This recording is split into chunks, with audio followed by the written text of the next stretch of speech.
Bueno, para el día de hoy, pues básicamente vamos a ver, digamos que nos vamos a enfocar como en tres cosas. La primera, pues vamos a hablar un poco de lo que es las medidas de evaluación, ¿sí? ¿Cómo es ese proceso de validación o para conocer, digamos, qué tan bueno es un modelo, ¿sí?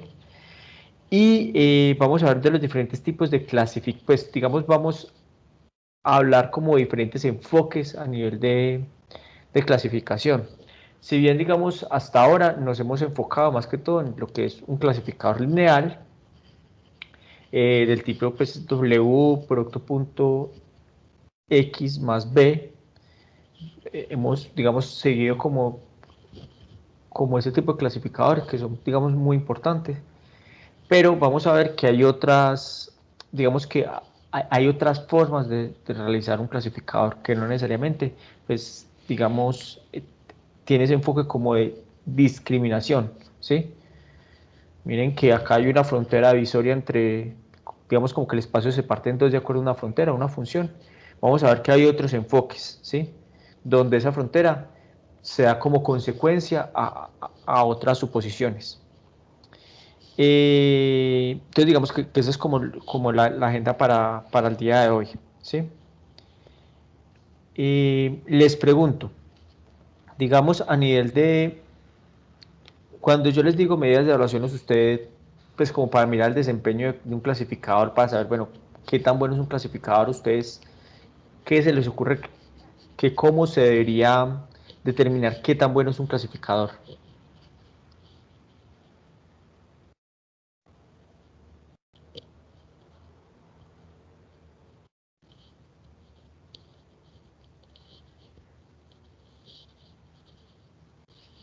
O no se les ocurre nada, pues, Entonces, ¿qué pena? No entendí la pregunta bien, profe. ok, claro que sí. Que si yo les pregunto, digamos que tenemos dos clasificadores, ¿sí? Y fuéramos a comparar, digamos, cuál es mejor. Sí, pues digamos que los clasificadores ya están entrenados y quisiéramos comparar cuál de los dos clasificadores es mejor. ¿Ustedes cómo creen que cómo podremos llevar a cabo, pues determinar cuál es mejor? ¿Qué deberíamos hacer?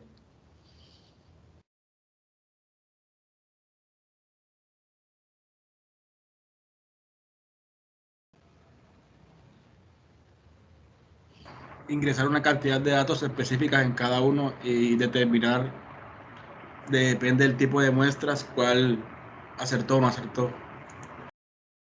Ya. Bueno, ese es un enfoque, ¿sí?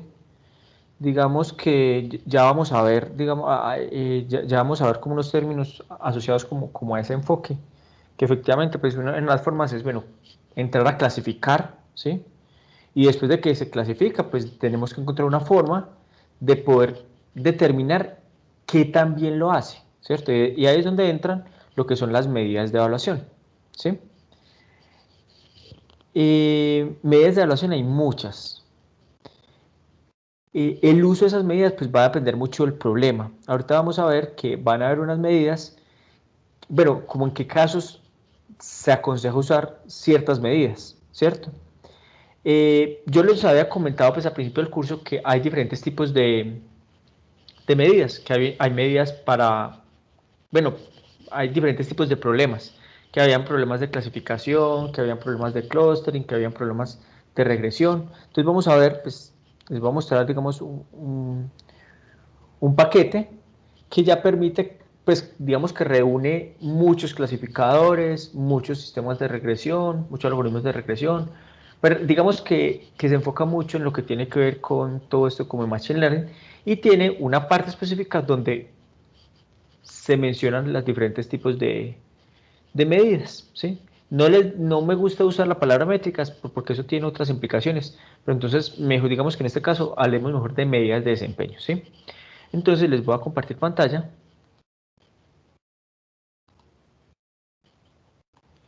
y bueno, les voy a pasar también acá voy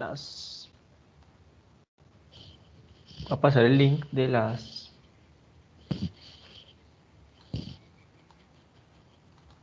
la página que les voy a mostrar, ¿sí?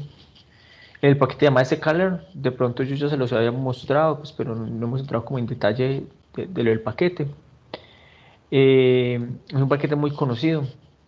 Y básicamente acaba de hablar de, bueno, acá dicen métricas, no me gusta usar, como les digo, esa palabra métricas, pues digamos con este contexto, y puntuación, ¿cierto? Para cuantificar la calidad de las predicciones, ¿cierto? Entonces vamos a ver que acá hay diferentes casos, pues, o diferentes medidas, ¿sí? Para poder determinar el nivel de clasificación, pues, el desempeño, que conocemos como el desempeño. Entonces vamos a ver que acá básicamente se hablan de un tipo de, digamos, de que son clasificación, ¿sí? Problemas de clasificación, cómo es la puntuación a nivel de clasificación, cómo es la puntuación a nivel de clustering. Recuerden lo siguiente, que o sea, la forma como se calcula esta clasificación y la forma como se calcula este clustering van a ser muy diferentes. Clustering es el tema que, o sea, primero íbamos a ver lo que hablamos de aprendizaje supervisado, que aprendizaje supervisado lo que tiene que ver con clasificación, ¿sí? Y íbamos a ver que este módulo que va a empezar va a ser de aprendizaje no supervisado, que es, digamos, como el equivalente acá a lo que es clustering, ¿sí? Entonces vamos a ver que para mirar qué también funciona el algoritmo, pues hay diferentes medidas y que va a depender básicamente si hablamos de problemas de clasificación o problemas de clustering. Pero que también les había al principio del curso, les ha dicho que también hay problemas de regresión, ¿sí? Entonces hay problemas de, pues básicamente regresión, clustering y clasificación. Entonces hasta ahora, digamos, lo que hemos empezado a trabajar es lo que está enfocado en temas de clasificación. Digamos que pues, esta es la función con la que podríamos nosotros eh, poder mirar como el accuracy o como la precisión de un modelo. Ya ahorita les explico, digamos, qué implicaciones tiene usar estas medidas, ¿sí? Entonces, bueno, yo le hago clic acá, bueno, acá son los parámetros que aparecen. Bueno, pero antes de esto, les quiero explicar, les quiero mostrar, hay una cosa que se llama...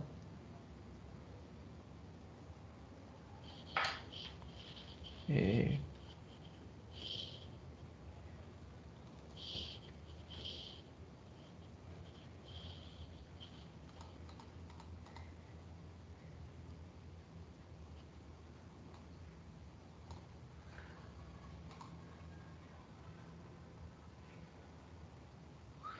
lo que es la matriz de confusión, pero... Espérense que por acá yo ahorita la había visto que...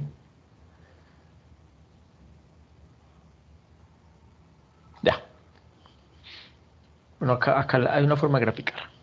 Antes de mirar, digamos, ya estas medidas, vamos a ver que hay muchas de estas medidas a nivel de clasificación que se basan en el concepto de lo que es una matriz de confusión. Pero, ¿qué es la matriz de confusión? Resulta que...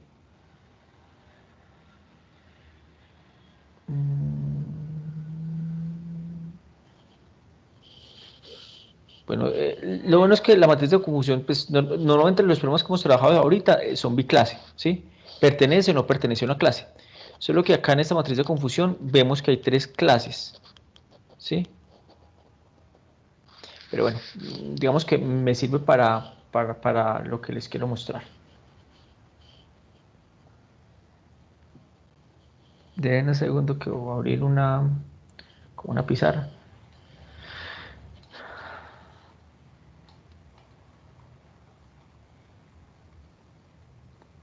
Entonces, yo les había mostrado, sí, o digamos que muchas veces habíamos visto lo siguiente. Yo les había comentado que teníamos una Y, digamos que había una Y que era real, que esta etiqueta real, pues digamos que fue alguien se encargó de hacer el etiquetado, ¿sí? Digamos que un experto es el que le proporciona la etiqueta a una muestra. O sea, recuerden que la idea es que hay que una muestra XY tiene, digamos, una etiqueta Y asociada, ¿sí? Y pues es porque en realidad vamos a tener varias muestras y que tenemos varias etiquetas, ¿cierto?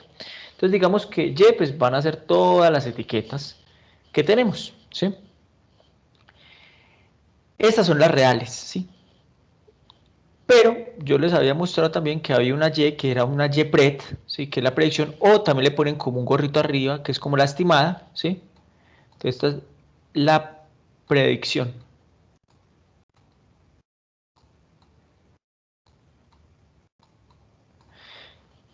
Bueno, esta es la predicción. Entonces básicamente lo que nos interesa es mirar, lo ideal sería que la predicción y la etiqueta real sean las mismas, ¿cierto? Ese es, digamos, como el caso ideal. Pero pues eso rara vez pasa, pues digamos, depende como o sea, tendría que ser un problema muy sencillo para que siempre pase esto, ¿cierto? Normalmente pues se hablan de errores y hay como unos porcentajes o como unos niveles, ¿sí? Entonces, esto que dice, esta Y real que está acá, es lo que dice acá True Label, la etiqueta pues como real, ¿sí? Y por este lado de acá tenemos Predicted Label, la etiqueta predicha. Entonces, acá digamos que hablamos tenemos tres clases, pero acá les vamos a hacer un ejemplo de cómo sería cuando tenemos apenas pues, dos clases, ¿cierto? Antes de explicarles un poco cómo en qué consiste esto, uno que espera que, bueno, acá hay tres clases. Esto es de una base de datos que se llama Iris, que es muy conocido y básicamente trata de identificar tres variedades de flor, pues como sí, de flores. Está setosa, versicolor y virginica. Esas son como las tres etiquetas, ¿cierto? Y resulta que entonces, básicamente, pues digamos que esto es lo que se conoce como la matriz de confusión. ¿Y uno qué espera? O sea, usted, así de primerazo, antes de, digamos, ya igual les explico en qué consiste esto, pero les pregunto, ¿ustedes qué creen? Que cómo, o sea, cuando uno ve una matriz de confusión, ¿cómo se podría uno hacer una idea si la matriz digamos que el clasificador tiene un buen desempeño? O sea, con esto que acaban de ver así de primerazo, que por un lado dice que True Label y por otro lado dice Predicted Label.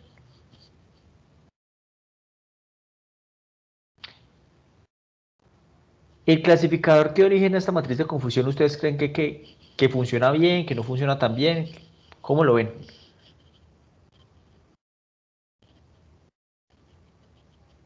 No importa, digamos que, pues, que la primera precisión puede que no, pues puede que tenga sentido, puede que no, no importa. Quiero saber es como ustedes qué se imaginan.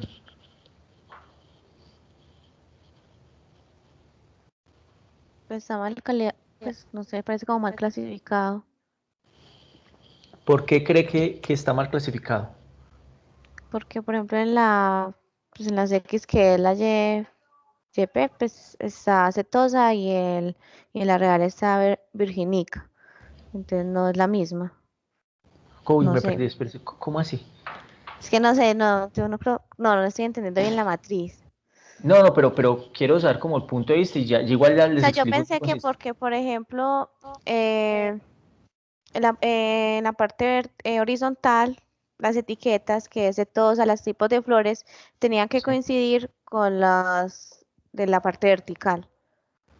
Claro, sí, ¿no? Y de hecho deberían coincidir, ¿sí? O sea, entre más coincidan, mejor, ¿sí? Desde ese punto de vista está en lo cierto, ¿cierto? Ahora, digamos que acá dice, bueno, que esa es la etiqueta verdadera. Entonces, por ejemplo, cetosa. ¿Qué creen que son estos números? Este que aparece 0, 13, 10. ¿Qué creen que qué es? ¿Qué son? ¿Qué indican?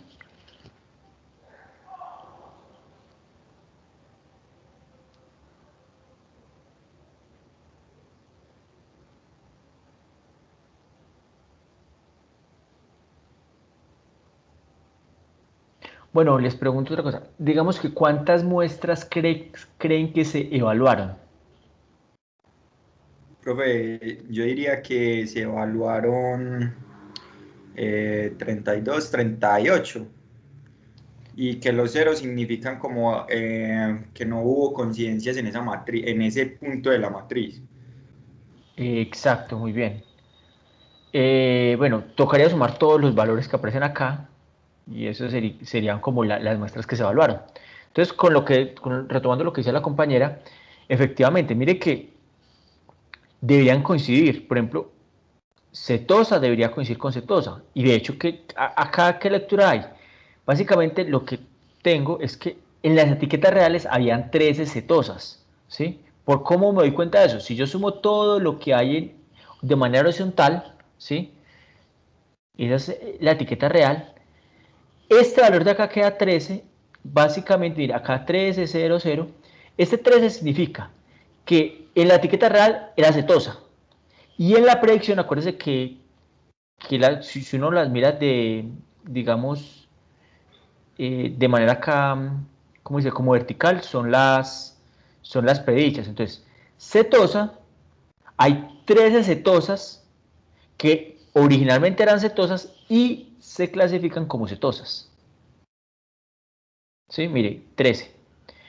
Ahora, hay 13 cetosas, perdón, hay 13 cetosas que se predicen como cetosas. Hay 0 cetosas que se predicen como versicolor. Y hay 0 cetosas que se predicen como virginica. ¿Qué me indica eso? Antes que el clasificador está funcionando muy bien. Porque uno que espera que en la diagonal hayan valores muy altos.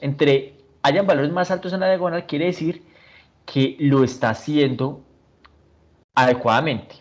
¿Cierto? ¿Por qué? Porque estén coincidiendo. La idea es que hayan valores altos cuando coinciden cetosa con cetosa, pues como la clase con la clase, pues la etiqueta real con la etiqueta predicha, y que hayan valores bajos fuera de la diagonal, porque por ejemplo, porque si acá hubiera un valor, por ejemplo, diferente de 0, me estaría indicando de que originariamente era cetosa, pero se está prediciendo como versicolor, ¿sí? Ahora, por ejemplo, acá esto es un error, que básicamente estoy diciendo que originalmente era versicolor, pero se está confundiendo con virginica, ¿sí?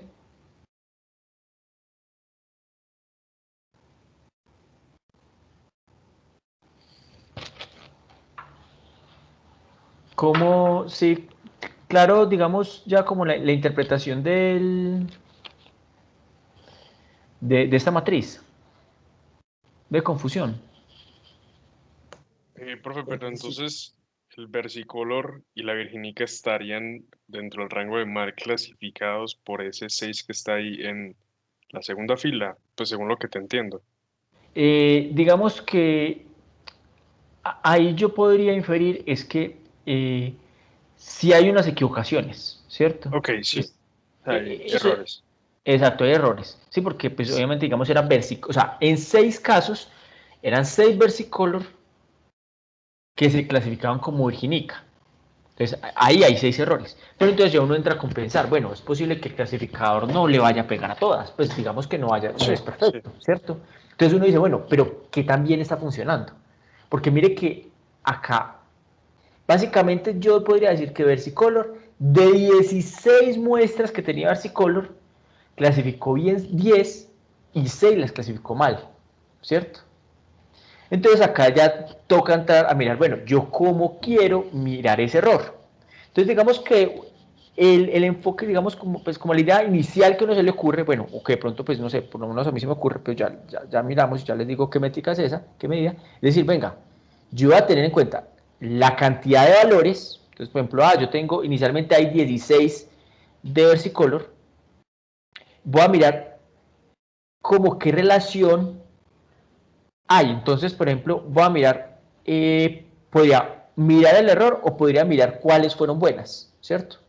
Digamos que son como dos enfoques. Entonces vamos a mirar como la precisión, lo que decía como la accuracy, ¿sí? Entonces, ¿qué me dices? Básicamente, tengo de 10 que clasifiqué 10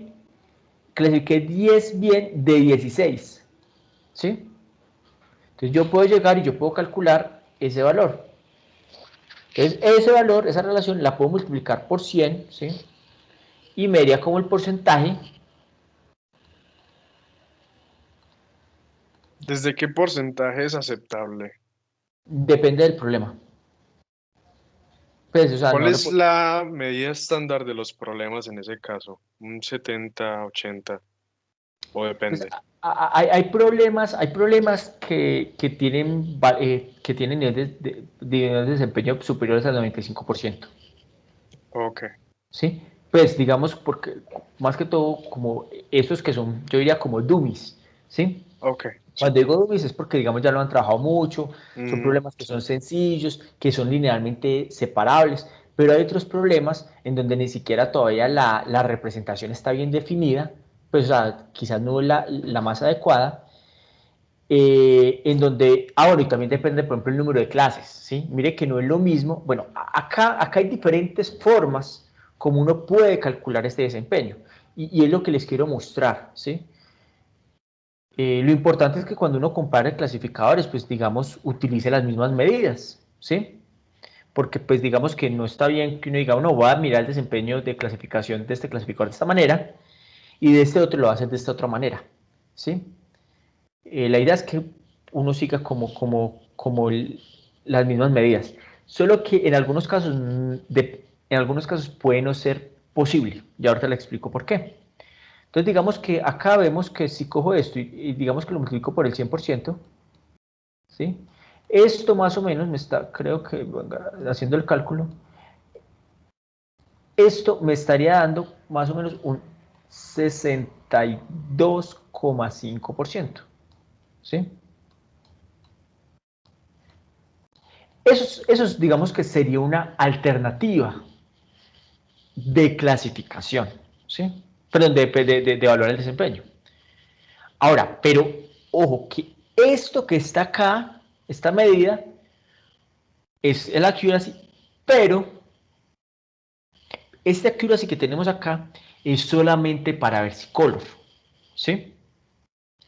Ahora, si yo les digo cuál es el desempeño de clasificación de cetosa, pues es de 13, las 13 me las clasificó bien. Entonces, en ese caso, tenemos que cetosa, pues digamos que tiene un 100% de precisión, pues de accuracy. Pues, digamos, evaluándolo de esta manera. Bueno, ya, independiente de cómo lo evaluemos, pues digamos que ahí no se cometieron errores, ¿sí?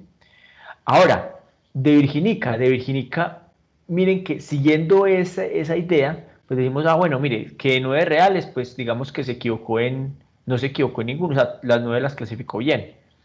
Pero entonces acá entra, bueno, yo les pregunto, con Virginica, ¿qué tal lo hizo? Bien. Bien. Uno podría decir, bueno, 100%, pero venga, ¿y qué pasa con este 6? Eso iba a preguntar, ¿esos 6 son todos de versicolor o de Virginica también? No, o sea, ¿ese 6 qué es? Ese Sí. 6 originalmente es de versicolor, Ok. pero se está clasificando, o sea, cuando se hace la predicción, la está tomando como Virginica. Ese error, ¿de quién es? ¿De versicolor o de Virginica?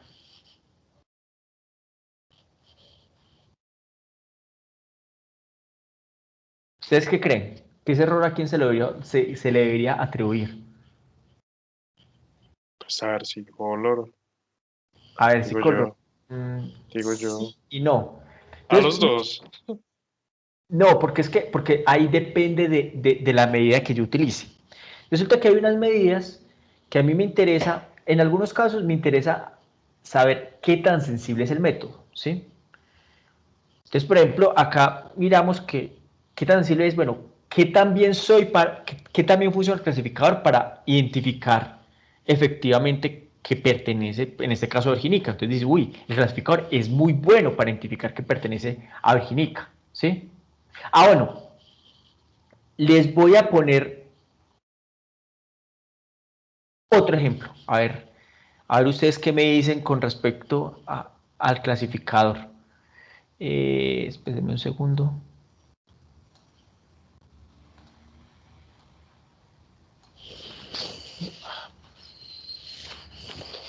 Ve, ¿por qué no me la...? No, ¿cómo lo así?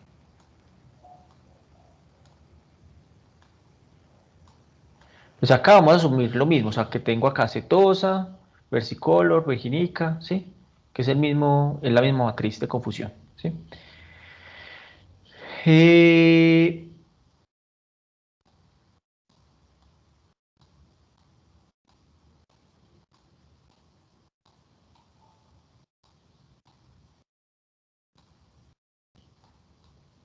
Y digamos que las muestras que estoy evaluando son las mismas. Entonces yo les pregunto acá, ¿qué tan bien está funcionando este clasificador para Virginica?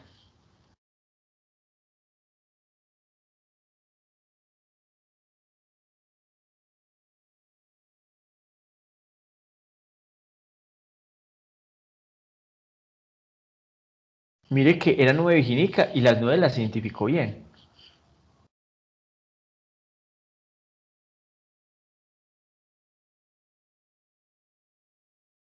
O sea, estás queriendo decir de que está bien para Virginica, pero para los otros dos no, No, básicamente. estoy diciendo Oh, que él clasificó bien las de, o sea, él clasificó bien las que pertenecían a Virginica, ¿cierto? ok. Pero eso no quiere decir que el Pero clasificador sea clasificó mal bueno. 29, sí. Exacto, entonces, mire lo importante, digamos que no es que eso depende de la medida.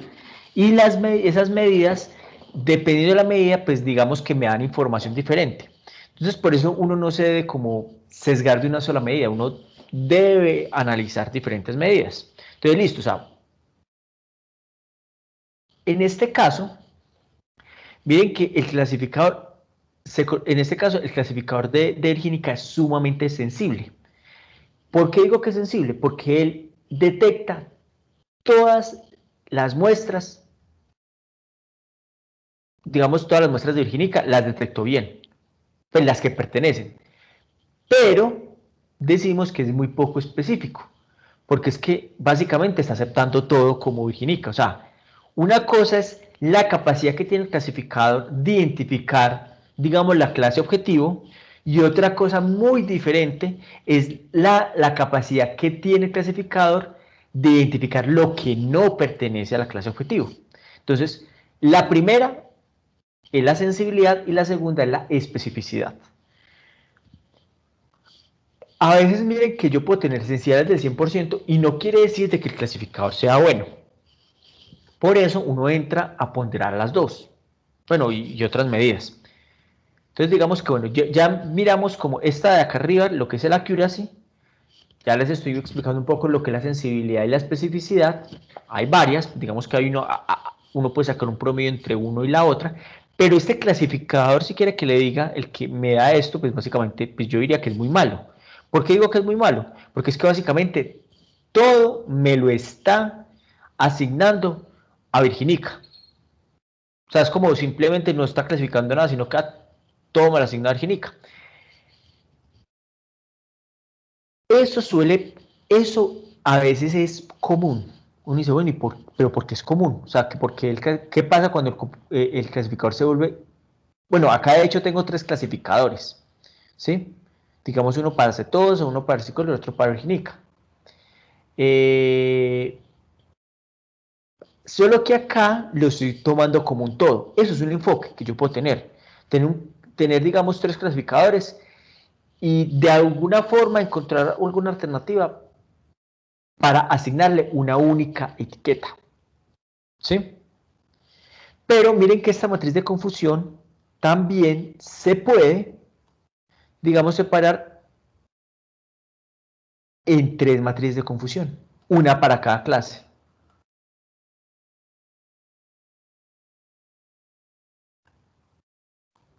Y uno, digamos que ya eso depende, pues, digamos, o sea, le estoy mostrando como las alternativas, porque ya uno puede entrar más como a decir, venga, ¿cuál matriz, cómo yo estimo la matriz de confusión? O sea, lo hago uno para cada clase, lo hago todo en conjunto, ¿sí? Eso ahí depende. Yo también puedo hacer otra cosa, vamos a calcular, digamos, como la precisión de este, que es, ¿cuántas las hizo bien sobre cuántas eran? Yo puedo sacar una medida global de todo el problema. ¿Cómo sería la medida global? ¿Cuáles fueron buenas? Entonces puedo empezar a sumar. Mire, las que fueron buenas fueron 13, 13 más 10 más 9. Dividido entre todas, que serían todas estas más 6 más. O sea que serían 15 y 8, 28, 38. ¿Sí? Entonces yo puedo decir, bueno, mire que el clasificador funciona con tal nivel, pues tiene como tal nivel de desempeño. Entonces, si hacemos como el cálculo, tenemos 13 más 10 más 9 dividido entre 38, decimos, mire, el clasificador humano global tiene un desempeño del 84%, ¿sí? Ahora les pregunto, ¿cómo ven esta forma de calcular el desempeño clasificador?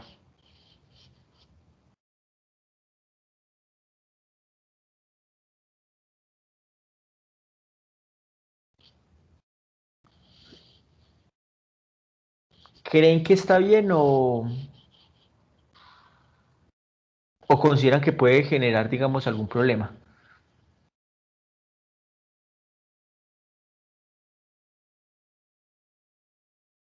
O sea, acá, digamos que con este enfoque... ¿Pero qué me dice la compañera? Qué pena. ¿Sí me escucha, profe? Sí. Ok.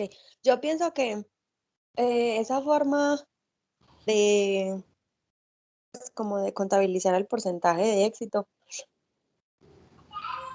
es muy, ¿cómo decirlo? Dependiente, porque no me dan, bueno, no sé. O sea, es No, de muy pronto lo global. que estoy pensando es o sea, no puede aplicarse para todos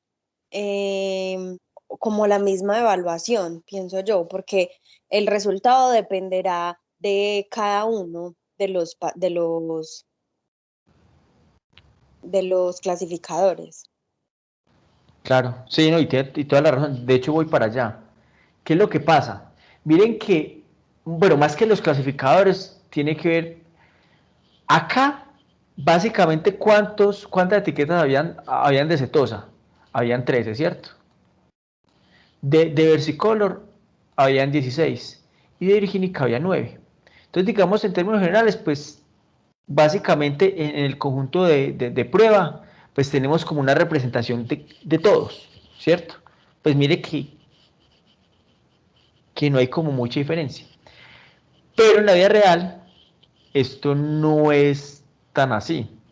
En algunos casos puede que uno tenga muchas etiquetas de una muestra y poquitas de otra. Entonces ahí, pues eso de hecho es un problema que se conoce como desbalance de clases, pero yo puedo tener, por ejemplo, 800 muestras de una y puedo tener quizás 20 de otra. Entonces ahí es donde va la compañera, o sea, yo cómo le voy a dar el mismo peso, o sea, si yo hago esto de esta manera, pues básicamente, pues va a predominar ese 800, ¿sí? Pues, o sea, básicamente él va a tratar de clasificar todos como este 800 y va a ser muy difícil que él sea capaz de clasificar este 20, ¿sí? Entonces, este 800 va a tener mucha sensibilidad, pero no va a tener buena especificidad. Y este va a pasar al contrario. Este va a ser muy poco sensible. O sea, entonces ahí es donde uno ya entra como a decir, bueno, ¿qué es lo ideal? Entonces, digo, eso depende básicamente de lo que me interese a mí en la aplicación. Supongamos que acá yo quiero identificar, yo qué sé, por ejemplo, un cáncer en etapa temprana. Digamos que cuando se hace el proceso de evaluación es posible que un cáncer que sea, por ejemplo, un cáncer que sea muy poco común. Entonces llega un individuo.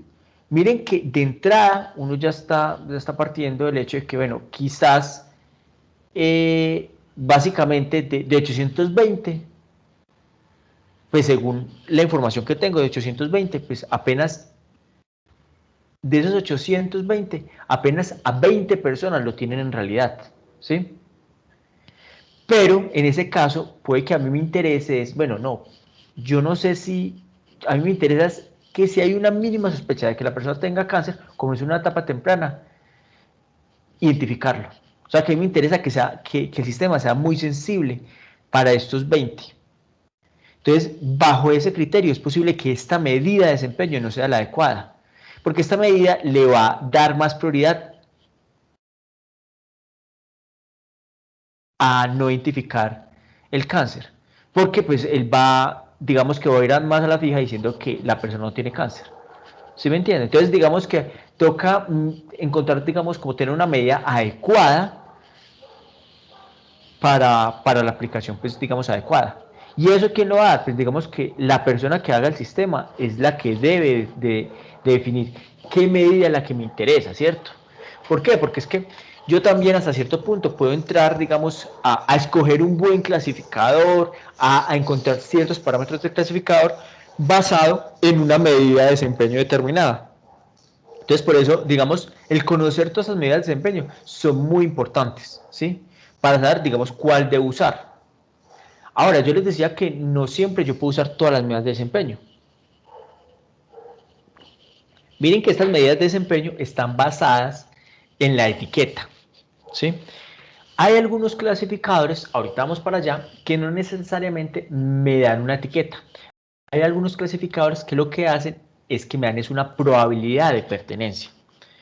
Solo que, bueno, digamos que una aproximación es, bueno, si la probabilidad de 0 a 1, pues si usted tiene una probabilidad mayor a 0.5, pues se lo asocia a una clase, ¿cierto? Pero hay otras medidas de desempeño que tienen en cuenta como esas probabilidades o ese ranking, ¿sí? Entonces vamos a ver ahorita, pues digamos que no todas se basan en esta matriz de confusión. Estas son las más usuales. Y también vamos a, pues ahorita, no que es que mire que hay muchas, pero hay unas que es posible que, cómo se calcula, digamos, el desempeño general de clasificación, yo puedo calcular cada una de las clases y sacarle un promedio. O lo que puedo es sumar cada una de estas matrices de confusión y sacarle un promedio. Y son dos enfoques que no necesariamente me van a dar el mismo resultado, ¿sí? Entonces ahorita vamos a ver ahorita vamos a ver que hay diferentes formas de sacar esos promedios, ¿sí? ¿Alguna duda hasta el momento?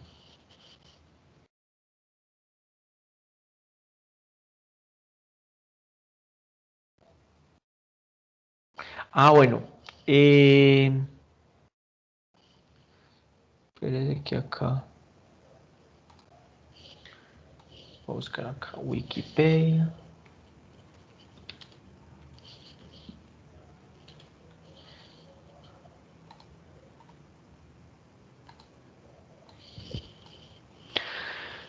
Bueno, acá básicamente menciona el valor real y el valor predicho. Tienen que mirar que la matriz de confusión tenga por un lado el valor real, o sea, que de pronto no estén trocados, que este valor predicho esté por acá y que el valor real esté por acá. Pues tienen que, digamos, como darse cuenta de eso. Pero...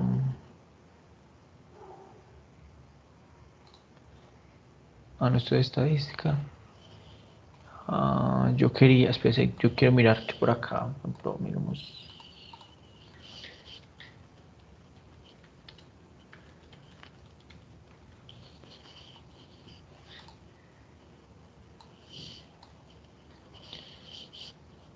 Bueno, entonces digamos que acá hay unas medidas que lo que le comentaba, la sensibilidad y la especificidad. Ya les expliqué cómo en qué consisten esas medidas, ¿sí? Pero entonces, cuando hablamos del caso de clase, tenemos los siguientes. Entonces, mire que dentro de esa matriz tenemos 4 posibilidades. Entonces, hablamos de los verdaderos positivos, los falsos positivos, los falsos negativos y los verdaderos negativos. ¿Qué son esos valores? ¿Qué son como...? Porque miren que acá, miren que muchas veces cuando vemos lo que son esas medidas de desempeño, vemos que BP, ¿qué es? Verdaderos positivos. Entonces, para la sensibilidad son verdaderos positivos, es verdaderos positivos dividido entre verdaderos positivos más falsos negativos, ¿sí? Entonces ya acá uno mira, bueno, verdaderos positivos era que los verdaderos positivos y los falsos positivos, los verdaderos positivos era que una muestra es etiquetada como positiva siendo verdadera, o sea que está bien, ¿sí?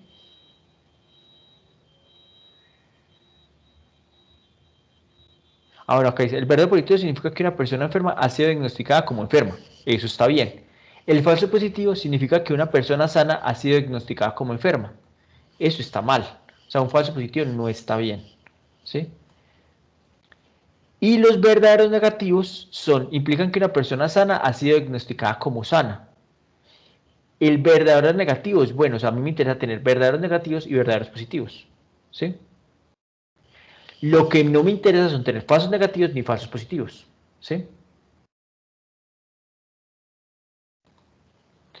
Entonces, de acuerdo a eso, pues digamos que cuando uno busca, pues vamos a ver cómo se calcula la sensibilidad y cómo se calcula la especificidad. Esas no son las únicas medidas que hay. Si nosotros vamos acá, un porcentaje muy alto de esas medidas se calculan de esta manera.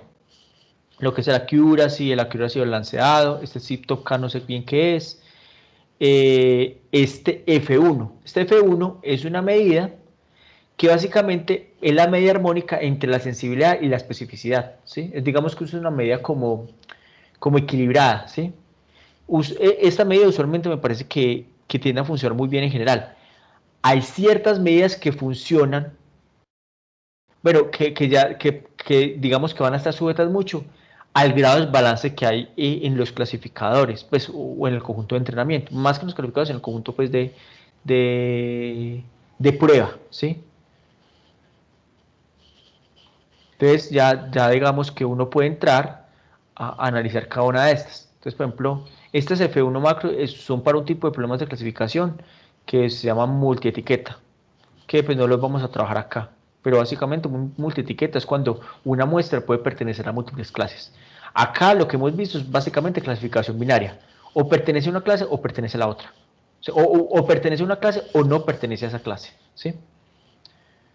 ¿Qué es esta? Digamos que acá vemos cómo es. Básicamente es multiplicar la precisión por el recall. Este recall es si no estoy mal, es la misma sensibilidad y esta es la especificidad. Se multiplican por 2 y se dividen entre la suma de ambos. Esto es la media armónica entre precisión y recall, ¿sí? F1 es porque hay una forma como uno puede ponderar que le doy más peso a la sensibilidad o a la precisión, perdón, a la especificidad o a la sensibilidad. Entonces, pues es F1 porque le da igual peso a ambos, ¿sí? Esto tiene una fórmula pues, que es un poco más general. Y básicamente, pues acá dice qué es lo que se necesita para uno poder determinar eso, ¿sí? Necesita las etiquetas reales y las etiquetas predichas, ¿sí? Y acá es como pues el cálculo, que yo les digo que hay diferentes formas de calcular.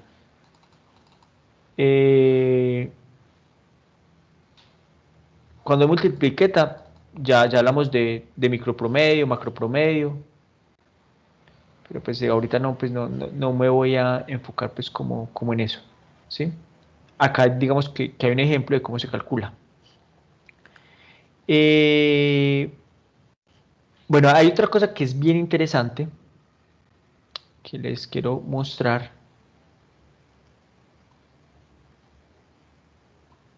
que son las curvas ROC.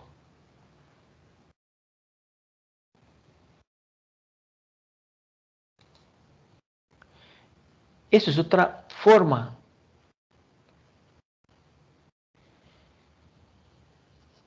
de yo saber qué tan bueno es un clasificador. Digamos que esta es una medida un poquito más compleja, pero básicamente lo que él busca pues, es que, bueno, cuando está en la línea punteada, ahora, ¿qué tenemos acá? Tenemos la relación de falsos positivos y tengo la relación de verdaderos positivos.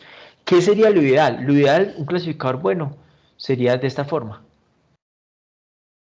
Iría entre esta curva de acá, esté más pegada hacia acá, es mejor. ¿Por qué? Porque voy a tener una menor cantidad de falsos positivos, que esos son malos, son errores, y voy a tener una mayor proporción de verdaderos positivos, que son aciertos. Entonces, entre esté más tirado a esta zona de acá, va a ser mejor. Ahora, ¿cómo se genera esa curva? Esa curva se genera básicamente cuando yo empiezo a variar, pues muchas veces como algún parámetro clasificador o de pronto algún umbral de decisión, ¿sí? Yo puedo jugar y hacer que el clasificador tienda a ser más sensible, sacrificando la especificidad o viceversa, ¿sí? Entonces, una forma de identificar qué tan bueno es el clasificador, pues básicamente es sacando el área bajo esta curva, ¿sí? Entonces acá, pues digamos que muestran, digamos, cómo se calcularía pues el área bajo la curva.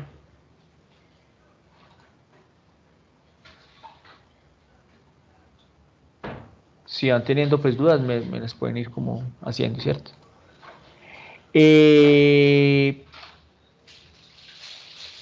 Hay otras, que es lo que vamos a ver más adelante, que es el tema de clúster. Estas de clasificación, pues, muchas se basan son en etiquetas, ¿sí? La mayoría se basan en etiquetas. Hay unas, por ejemplo, estas rock de acá no necesariamente, sí se basan en etiqueta, pero hasta cierto punto, porque muchas veces yo necesito sacar una probabilidad y a partir de esa probabilidad empezar a variar, o variar un parámetro el cual el clasificador sea sensible, para poder construir esas curvas, ¿sí? Como les digo, hay unas que se dan en probabilidad. Creo que esta Average Precision tiene también un componente, no estoy muy seguro, pero creo que tiene un componente como de probabilidad importante. Tenemos también el de clustering. Básicamente, pues acá no hay etiquetas, pero yo puedo buscar, digamos, la calidad del clúster, ¿sí? Es el siguiente tema que vamos a ver.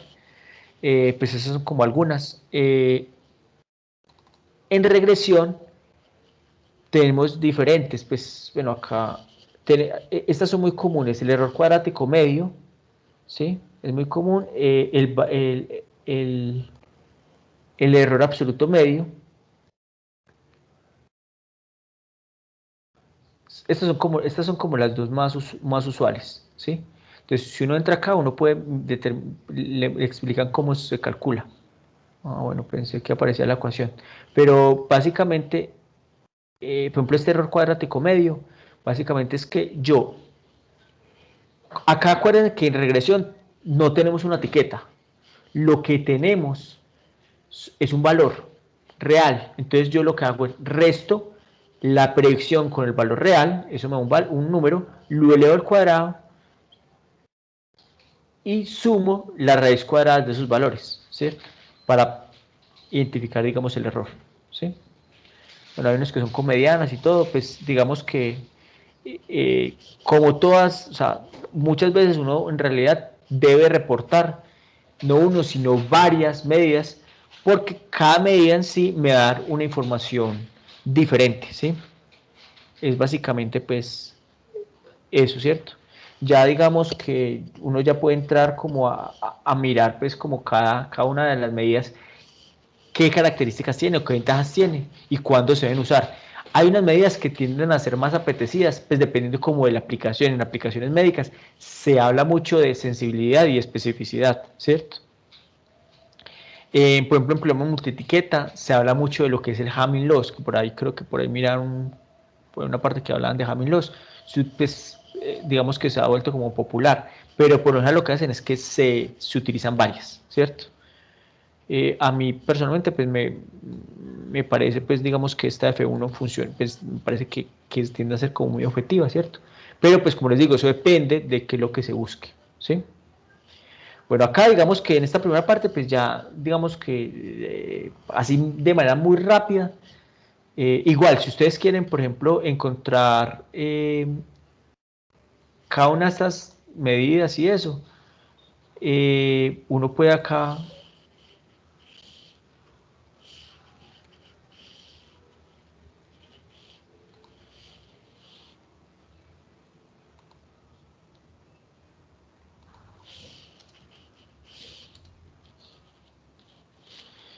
ya uno,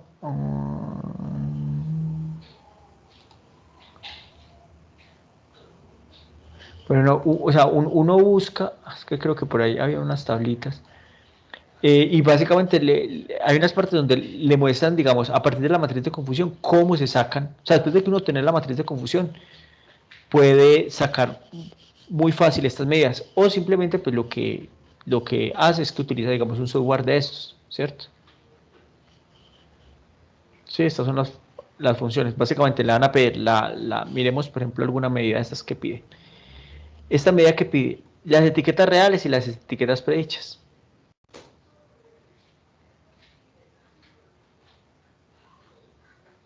Bueno, y también por ejemplo acá muestran cómo, digamos, cómo es el promedio, si va a usar micro, macro. Esto pues va a estar asociado a, como les comentaba, o sea, yo tengo diferentes formas de calcular esto. Por ejemplo, cuando tengo varias clases, yo puedo, si yo tengo por ejemplo acá 3 matrices de confusión, yo puedo calcular la precisión, pero puede ser la sensibilidad y la especificidad para cada una de las clases y después sacar un promedio, o puedo sumar todas las matrices de confusión y calcular la sensibilidad y la especificidad, ¿cierto? Y los resultados no necesariamente son los mismos, porque pueden que hayan unas clases que tengan más muestras que otras. Entonces, digamos, eso hace que pues lo normal es que no tengan igual número de muestras cada una de las clases. Entonces, eso se va a convertir en que estos diferentes promedios que se calculan no necesariamente van a ser iguales. Entonces acá, pues con esto que tenemos acá, básicamente pues yo puedo escoger si quiero calcular el micro promedio, el macro promedio, ¿sí? Y ya, pues acá explica, digamos que es cada uno de esos, ¿sí?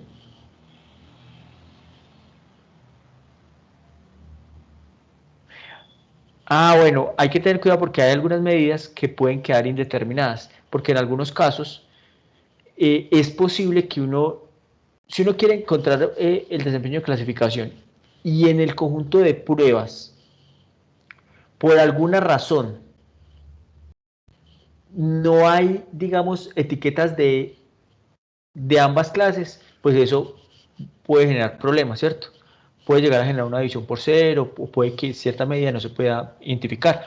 Entonces también ahí entra lo otro que les quiero mostrar, es, bueno, yo cómo hago, qué sería como lo ideal para yo poder determinar ese conjunto. Yo les había comentado que habían como dos conjuntos, uno para entrenar y el otro para validar, ¿cierto?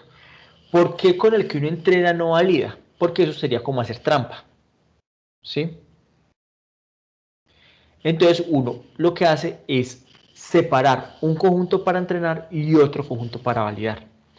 Y eso se hace, hay diferentes esquemas, pero el que es más común es se conoce como la validación cruzada. Entonces les voy a mencionar diferentes alternativas de cómo se lleva a cabo eso. Entonces la validación cruzada, que es muy popular, que se conoce como pues, la validación cruzada con K-Faults, faults son particiones.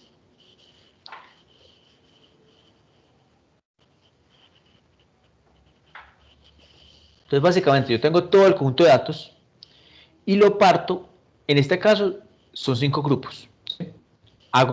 Cojo, por ejemplo, tengo 1000 datos, entonces creo un grupo de manera aleatoria, 20, perdón, 200, 200, 200, 200 y 200, ¿sí? Entonces ahí están los 1000 datos. Y tomo en el primer cálculo, tomo el primer 4 faults, en este caso estoy tomando los últimos 4 faults o particiones para entrenar y el primero para validar. Después lo que hago es que tomo el segundo para validar y el resto para entrenar. Después el tercero y así sucesivamente. Y al final lo que hago es que esto me va a dar diferentes matrices de confusión. Uno o bien puede calcular los desempeños sobre cada fault y sacar el promedio, o bien puede sumar todas las matrices de confusión y calcular la medida, ¿sí? Y a esto es lo que se le conoce como una validación cruzada de K-Faults. ¿Cuáles son los valores más comunes? Uno encontrar K-Fault de 5 y K-Fault de 10. Que lo ideal es, entre más particiones uno tenga, pues va a ser mucho mejor. Digamos que puede ser más fiel a la realidad. Pero computacionalmente se tienen que entrenar más modelos. Entonces digamos que como un punto como intermedio y todo eso, lo hablan de 10. O sea, el K-Fault de 10 tiende a ser muy bueno, pues es muy utilizado. El de 5 también se utiliza mucho, ¿sí?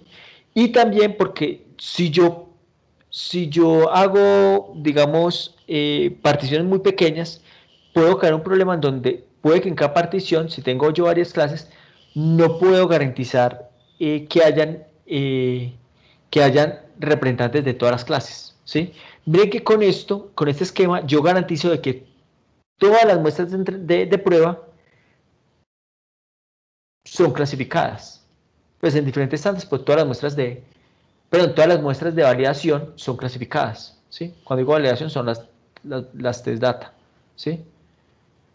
Igual, de hecho, pues con todas entreno, ¿cierto? Eso es la validación cruzada de K-Faults.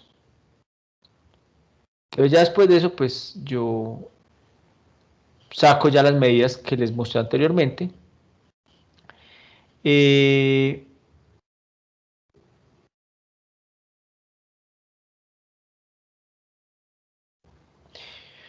Yo también puedo hacer K-Fault varias veces, repetir ese proceso y promediar. Entonces, por ejemplo, yo puedo hacer un K-Fault,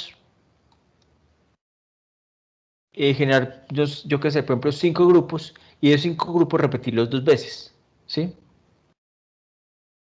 Esa combinación 2 por 5 se utiliza mucho cuando, digamos, a veces cuando hay mucho desbalance y eso, tiende a ser una buena aproximación. Hay otro que se llama Leave One Out, que básicamente es, yo entreno con todo y solamente saco una muestra por fuera.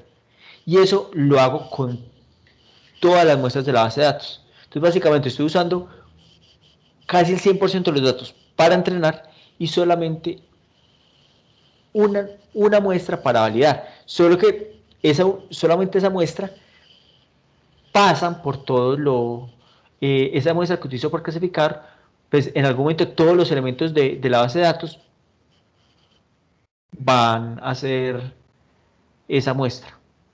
¿Sí? ¿Qué problema creen que tiene este Leave One Out?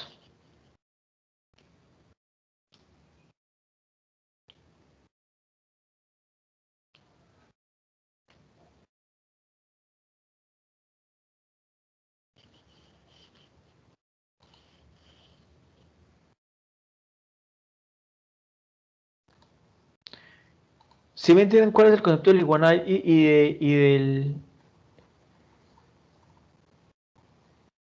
y de esta validación cruzada?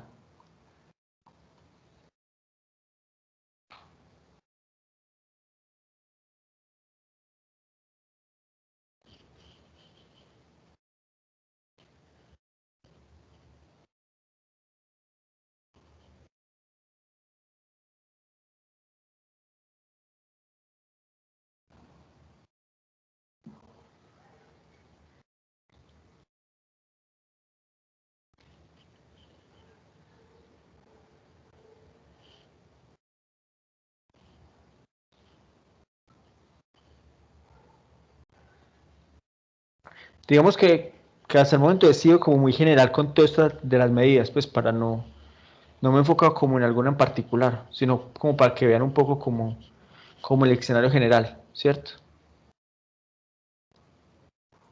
Pero si quieren nos centramos en mirar una en particular, digamos un tipo de estas validación en particular.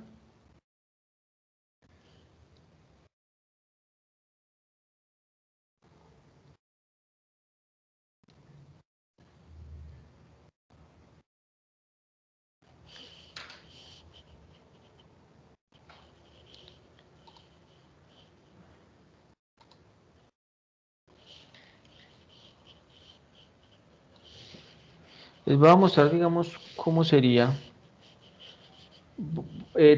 Sumamos que tenemos 100 muestras, ¿cierto? Supongamos que tenemos 100 muestras. Voy a explicar cómo se haría la validación cruzada. Imaginen que tenemos 100 muestras, ¿cierto? Internamente, ¿cómo funciona ese sistema de particionamiento? Entonces, yo tengo 100 muestras.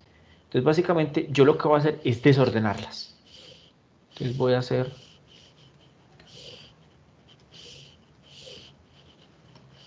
Entonces, ahí están las muestras y yo las desordené. Entonces, digamos que voy a hacer que el conjunto que se encarga con el que voy a probar, en el primer caso van a ser las primeras 5. La primera partición de esas 100 muestras voy a sacar 10 particiones. Entonces, ese primer test, bueno, espérese, yo miro una cosa.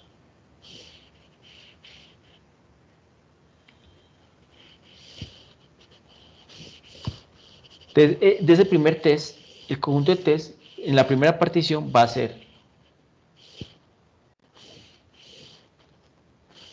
van a ser de esas, estos van a representar los índices, ¿sí? Entonces voy a tomar los primeros 10 valores para test y los de entrenamiento, o los de training, van a ser del 11 al 100. ¿Sí? Entonces ya tengo estos son los índices de las de test. Copié mal train.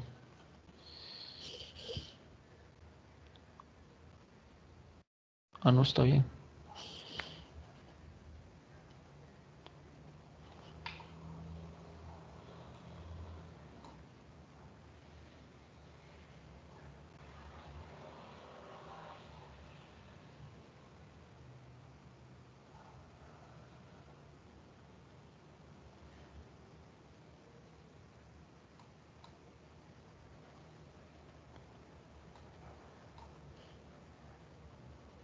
Bueno, es que es training data.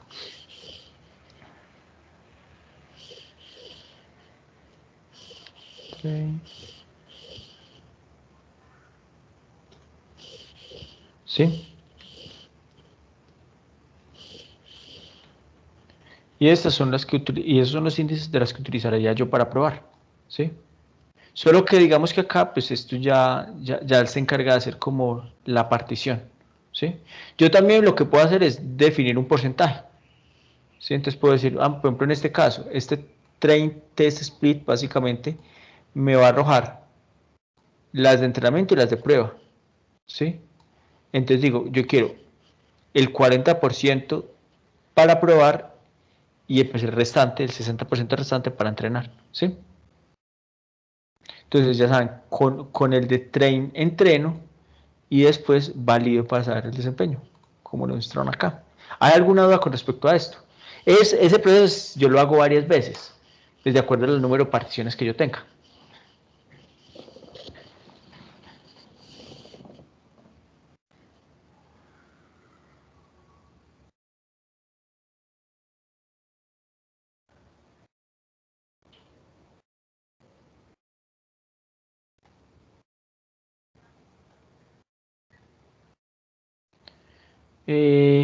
Hay otro tipo, bueno, yo puedo repetir ese proceso varias veces, entonces sería como repetir varias veces el K-Falls.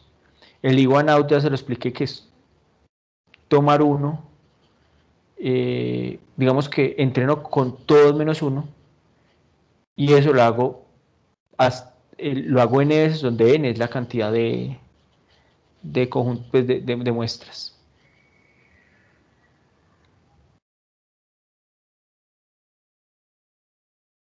Bueno, estas son otras que no sé muy bien qué son. Bueno, esta es bien interesante, es un K-Fold estratificado. ¿Qué problema tiene el K-Fold? En algunos casos, digamos cuando las muestras están desbalanceadas, ¿sí? O sea, que tengo, por ejemplo, en este caso que yo tengo, en algún caso yo voy a tener, por ejemplo, en este caso que yo tengo 800 de una y 20 de otra. ¿Ustedes creen que en una partición de que cuál tiene mayor probabilidad a formar esa partición? ¿Que haya más muestras de acá o que haya más muestras de acá?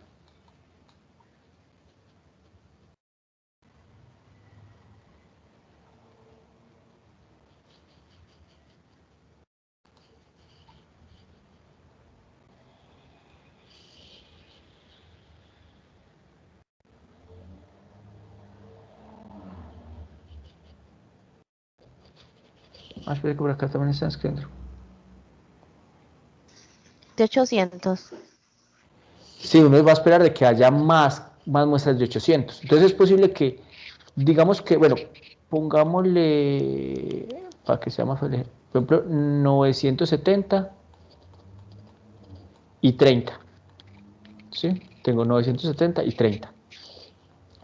Entonces, bueno, si yo fuera a sacar aleatoriamente, uno esperaría, bueno, si voy a sacar 10 muestras, o sea, voy a sacar, yo qué sé, 100 muestras, pues uno espera que 97,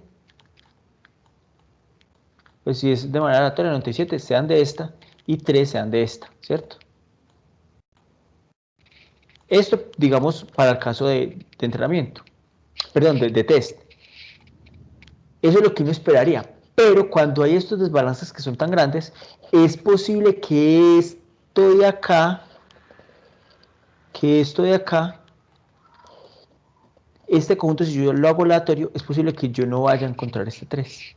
Que puede que haya 1 o haya 0. Y eso es un problema. Entonces ahí es donde entra la validación cruzada estratificada.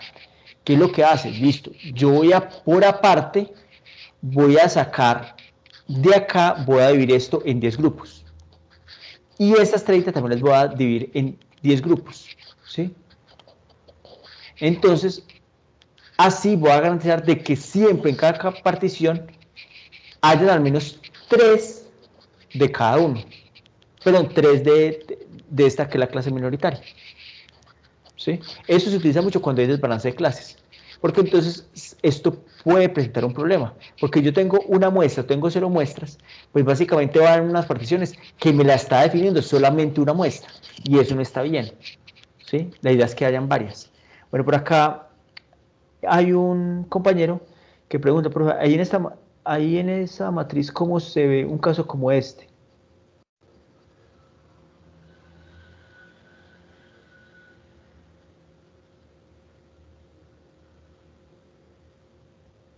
Bueno, entonces, con respecto a lo que dice el compañero, compañero pregunta que cómo se vería, digamos, en la matriz de confusión algo como esto. Bueno, resulta que, sino que este problema es un poquito más complejo en el sentido de que acá es un análisis de video, ¿sí? O sea, digamos que acá podemos analizar solamente un instante de tiempo, porque en cada instante de tiempo las etiquetas van a cambiar, ¿sí? Digamos que el conjunto de prueba va a cambiar, pero supongamos que en ese instante de tiempo en particular los aciertos van a ser los que están en rectángulos, ¿sí? Entonces acá tengo 1, 2, 3, 4, 5, 6, 7, 8, 9. Ah, bueno, pero es que acá también detecta un camión. Bueno, entonces yo les pregunto, en esta imagen, ¿cuántos camiones hay?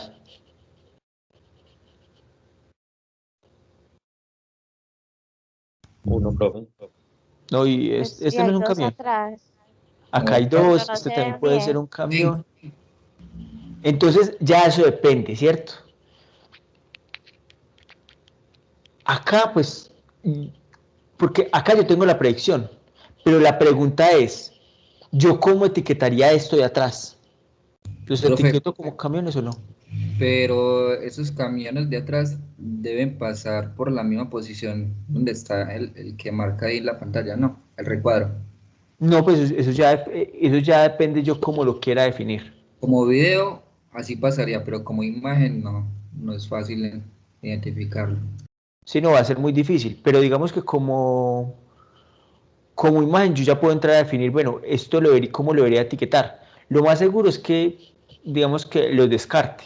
Entonces, si es así, pues digamos que, bueno, solamente, es que yo acá yo no puedo saber la etiqueta, o sea, acá yo sé cuál es la predicción, pero no sé cuál es la etiqueta real, ¿sí? En estos momentos le podríamos dar una etiqueta real a esa imagen. Por ejemplo, etiquetar esto como un camión, etiquetar esto otro como un camión, ¿cierto? O este también como un camión. Eso lo podríamos hacer. Entonces, en ese caso podríamos, bueno, sé que este lo etiqueta como camión, pero pues acá le faltó 4, ¿sí?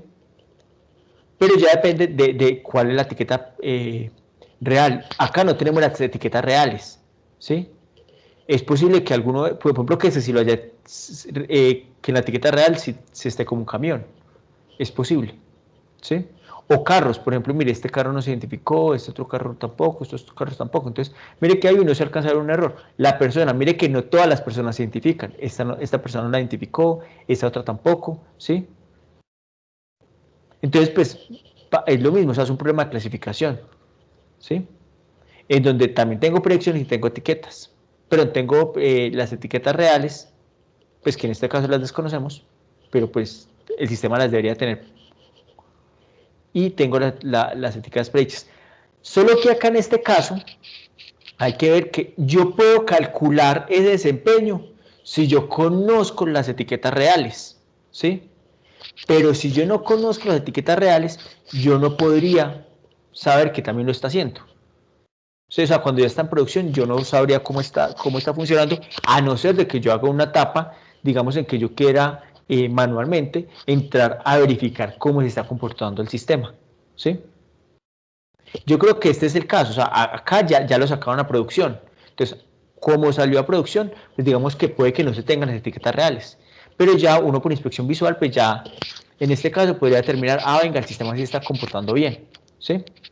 O digamos que, o lo que uno espera, se comporta muy bien para identificar carros, pero no es bueno identificando personas, ¿sí? Entonces ya uno podría hacer ajustes.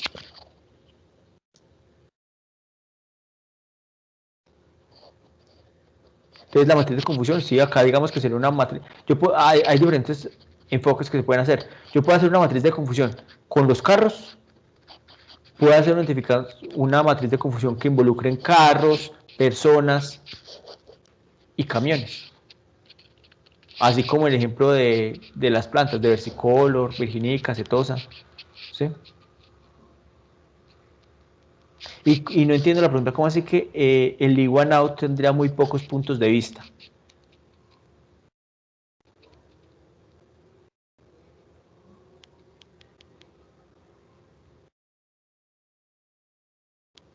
O sea, lo que pasa, el problema del Iguan-Out es que es muy lento, es muy costoso computacionalmente, porque si yo tengo, el Iguan-Out se utiliza más que todo cuando yo tengo poquitas muestras. Si yo tengo, por ejemplo, 1000 muestras, implicaría que un Iguan-Out yo tendría que entrenar el clasificador 1000 veces y hacer 1000 validaciones. Solo que lo bueno del Iguan-Out es que es, digamos que es muy real, es digamos que debería ser como muy cercano pues como al comportamiento real, ¿sí?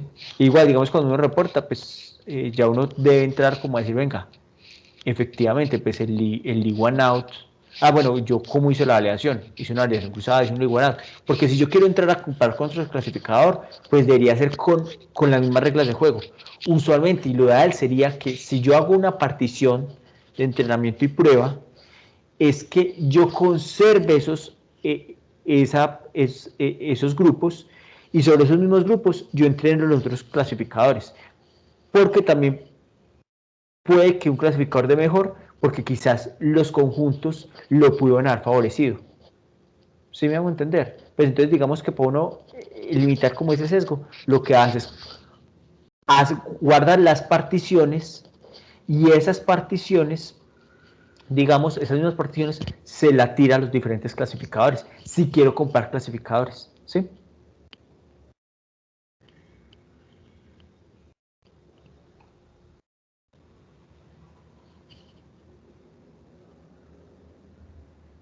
¿Cómo así? O si la muestra de testeo queda muy fácil de clasificar. No, pero es que, pues esto, como eso es aleatorio, pues, y se hace varias veces, no, digamos que esto me permite mirar como la calidad de la clasificación, pero no debería afectarme en el modelo. Bueno, hay otra cosa que, digamos, que lo que menciona el compañero, que sí me parece como importante, es que mire que usualmente no solamente uno a veces hace validación para entrenar y prueba, sino que también uno a veces hace validaciones cruzadas para encontrar los mejores parámetros, ¿sí?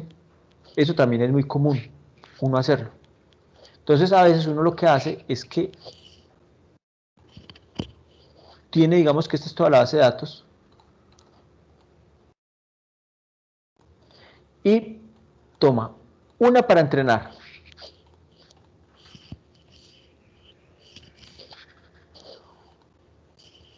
otra para sintonizar. O sea, como para encontrar los parámetros. Y ya la otra para evaluar. Bueno, acá vamos a poner entrenar.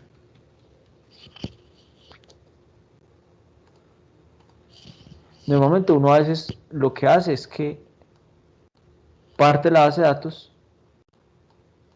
en 3 porciones. O a mí lo que me gusta hacer es, y si yo tengo otra base de datos, hago una partición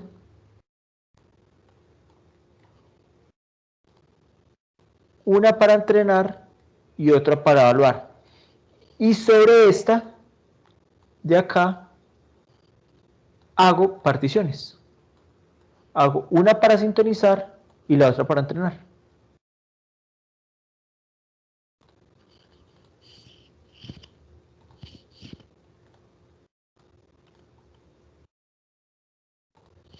Y eso lo hago varias veces. ¿Sí? Entonces ya, con los mejores parámetros que obtengo, que eso me debería arrojar la sintonización, con los mejores parámetros que tengo, ya entreno todo este conjunto y ya después lo evalúo con este. Que básicamente eso es lo que hacen acá. Mire, yo tengo unos parámetros, hago una validación cruzada, encuentro los mejores parámetros, con eso reentreno los modelos con los mejores parámetros, solamente el conjunto de entrenamiento, y después la evaluación final lo hago con los conjuntos de test. Pero acá, a su vez, yo también hago una evaluación cruzada para yo tener dos cosas muy importantes. El nivel de desempeño para las diferentes métricas y el nivel de desempeño con las diferentes métricas y también la variabilidad de esos desempeños. ¿Sí? Bueno, acá digamos que hay diferentes formas de sintonización. Una es busca, digamos, en rejilla, ensayar diferentes valores.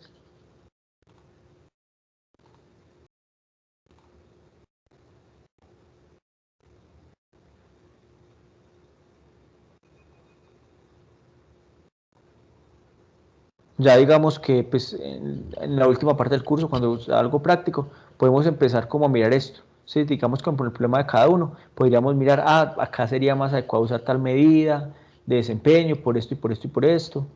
¿Sí? Deberíamos hacer las validaciones de tal manera.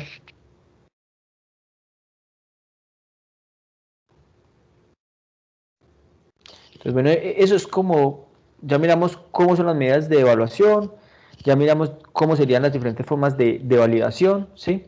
Ahorita les quiero hablar un poquito de los diferentes enfoques de clasificación. Hasta ahorita solamente, no sé si tengan alguna duda hasta el momento. Esta clase es más como conceptual, como hablar de diferentes términos, pues pero pues ya la próxima ya nos centramos ya nos empezamos a centrar en las diferentes técnicas de clustering, ¿sí? Vamos a ver 3 en total.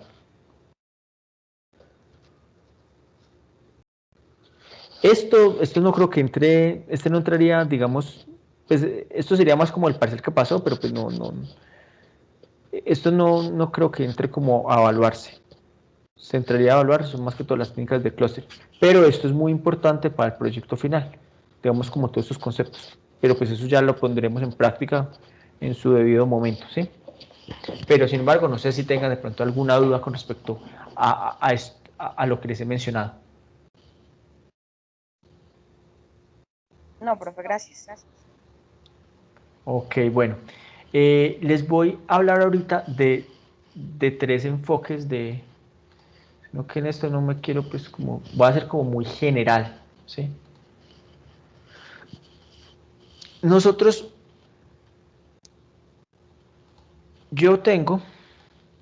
nosotros tenemos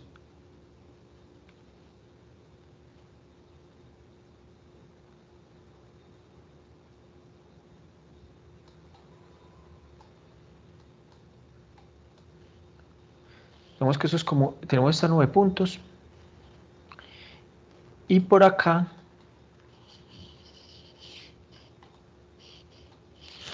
tenemos otras 9 puntos.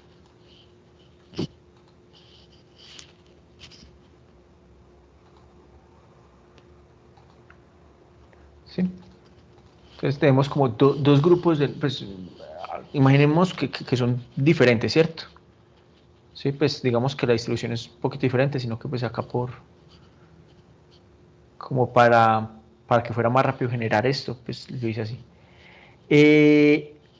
Hasta ahora, ¿cómo hemos visto de cómo se hace el proceso de clasificación? Básicamente es una línea, una línea que me divide ambos grupos, ¿cierto? Entonces digamos que este tipo, los clasificadores, donde yo encuentro una función, que esto es una función, pues que yo encuentro una función y que esa función, digamos, o sea, yo encuentro una función que me parta el espacio, se conocen como clasificadores discriminativos, ¿sí? Entonces, por ejemplo, lo que son las SVMs, las que vimos las SVMs y el algoritmo de perceptrón son discriminativos, ¿sí? Sin embargo, hay otro tipo de algoritmos, ya les voy a explicar uno que, pues, digamos que es muy sencillo y que, digamos, todavía se utiliza mucho, sino que el inconveniente es que el costo de evaluación es muy alto, ¿sí? Como tal, no hay un proceso de entrenamiento. Y es, si yo quiero identificar, supongamos, una muestra que está acá, él ya no entra a mirar esta frontera de decisión, sino que él empieza, él calcula la distancia que hay de esta muestra a los diferentes puntos, ¿cierto? Entonces calcula las distancias. Y ya define que la etiqueta se lo van a dar un determinado número de vecinos. Entonces, por ejemplo, yo voy a mirar los que son más cercanos. Resulta que, bueno, voy a poner que acá hay, quizás que acá hay 2, ¿cierto? Entonces, cuando calculamos los vecinos, nos dimos cuenta que los vecinos son estos. O sea, lo que está más cercano a esta muestra de acá, a esta X, son estos de acá y estos de acá, ¿sí? Entonces miren que acá este clasificador es un clasificador no discriminativo, sino geométrico, porque se basa, digamos, digamos que se basa como en las distancias, ¿sí? En las cercanías. A este tipo de clasificador se lo conoce como el KNN.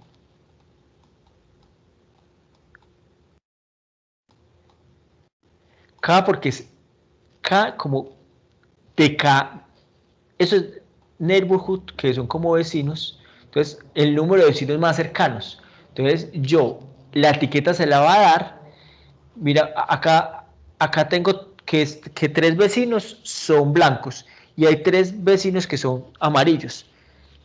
¿Quién gana? Los blancos, no. Entonces digamos que la etiqueta se la asignarían los blancos. Ese tipo de clasificador es un clasificador, digamos, geométrico, ¿sí? Que se basa, digamos, como en distancias y eso, para poder identificar a qué etiqueta se le da. En el otro se encuentra una función que fragmenta el espacio. Hay otro tipo de clasificadores, o sea, ya tenemos discriminativos, geométricos, y hay otro tipo de clasificadores que son los generativos.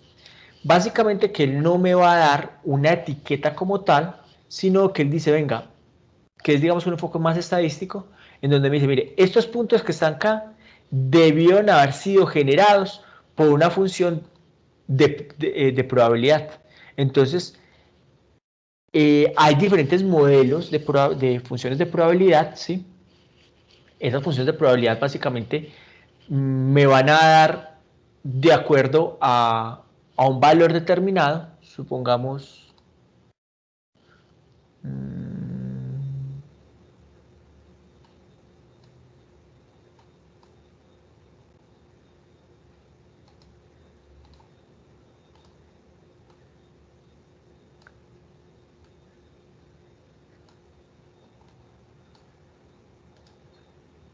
acá funciona más como una especie como de curvas de nivel, ¿cierto?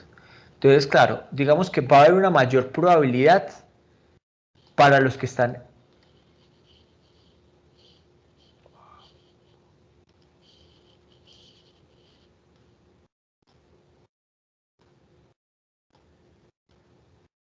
en ese círculo acá. Y a medida que vaya avanzando, ¿sí? Vemos que esto es como A medida que se vaya alejando este centro, pues digamos que la probabilidad de que pertenezca a esta clase va a ser menor. Lo mismo acá, yo acá tengo diferentes, la idea es encontrar los parámetros de estos modelos que me describe esta función de densidad de probabilidad. Entonces, de tal manera que cuando yo evalúe un punto, él me va a decir, mire, la probabilidad de que ese punto haya sido generado por esa función de probabilidad es, por ejemplo, un valor que va entre 0 y 1, entonces puede ser 0.6, ¿sí? O de acá, pues digamos los que están más cercanos acá van a ser unos.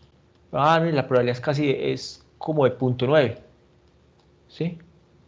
Ahora, mire que él no está discriminando de una clase a otra. Sí se da una discriminación, pero es más como una consecuencia, porque yo cuando quiero evaluar esta muestra acá, me va a dar una probabilidad de haber sido generado por este modelo, y este otro modelo me va a dar una probabilidad de que esa muestra haya sido generada por ese otro modelo. Ahora, ¿con cuál yo me quedo? Con el que tenga la probabilidad más alta, ¿sí? Entonces, a ese tipo de clasificadores se conocen como clasificadores generativos, ¿sí? Entonces, digamos que entre los clasificadores generativos, el objetivo es encontrar esos parámetros de esas funciones de densidad de probabilidad, ¿sí? De esas funciones de distribución, no, de densidad de probabilidad. Ahora, son modelos que son parámetros que yo tengo que, digamos, casarme con un modelo y ya sintonizar los parámetros de ese modelo. Entonces, para eso, pues digamos que acá vemos, les voy a mostrar como un ejemplo de esos. Acá hay una cosa que llaman GMM.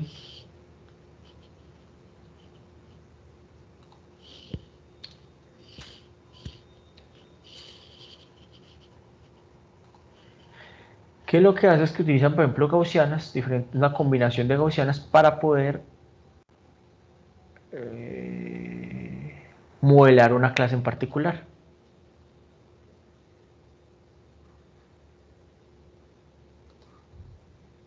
Entonces, por ejemplo, acá, mira, acá utilizan quizás 2 gaussianas para modelar este grupo.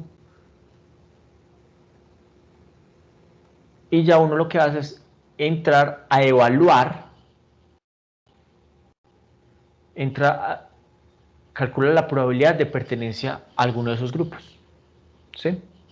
Entonces miren que así a grandes rasgos pues les estoy mostrando como los diferentes enfoques, entre discriminativo, entre geométrico y entre generativo, ¿sí? Digamos que esto se los explico muy general porque pues digamos que ya...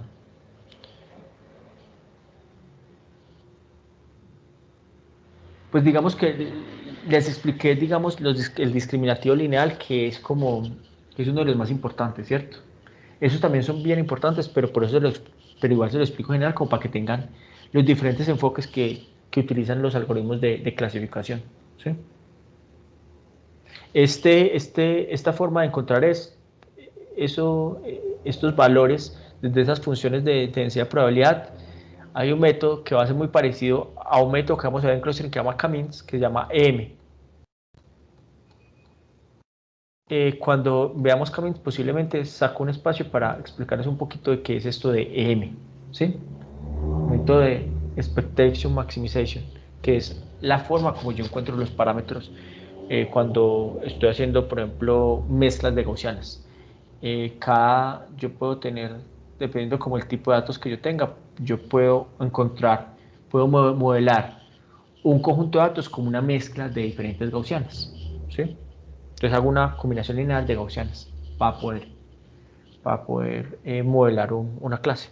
Es generativo porque básicamente yo también yo puedo generar muestras.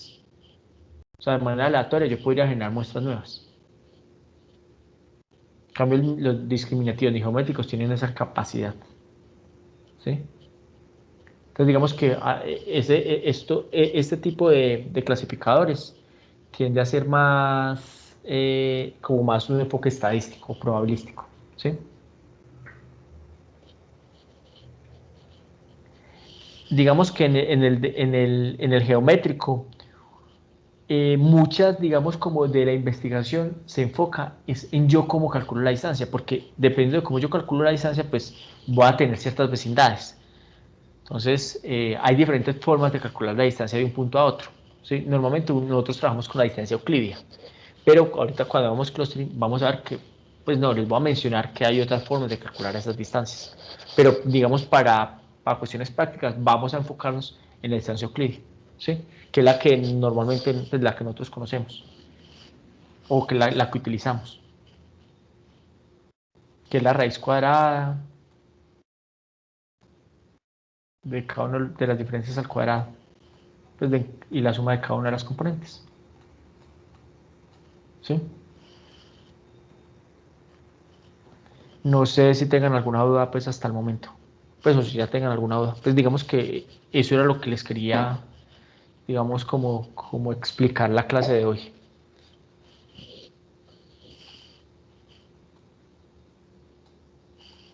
No, profe, pues yo creo que ya quedaría más claro como con los ejercicios de la otra clase.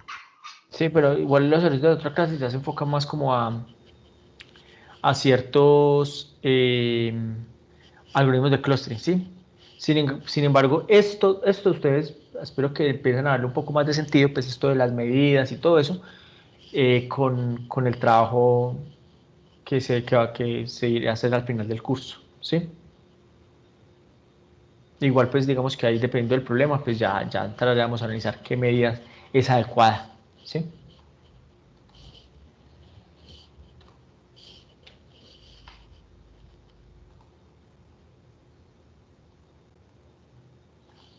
Bueno, no, yo creo que eso sería todo por hoy. Listo, pues gracias, hasta luego. Bueno, gracias por la participación y pues nos veremos el miércoles, espero ya estando, devolver los parciales. Gracias, profe. Gracias, profe. Hasta luego. Hasta luego.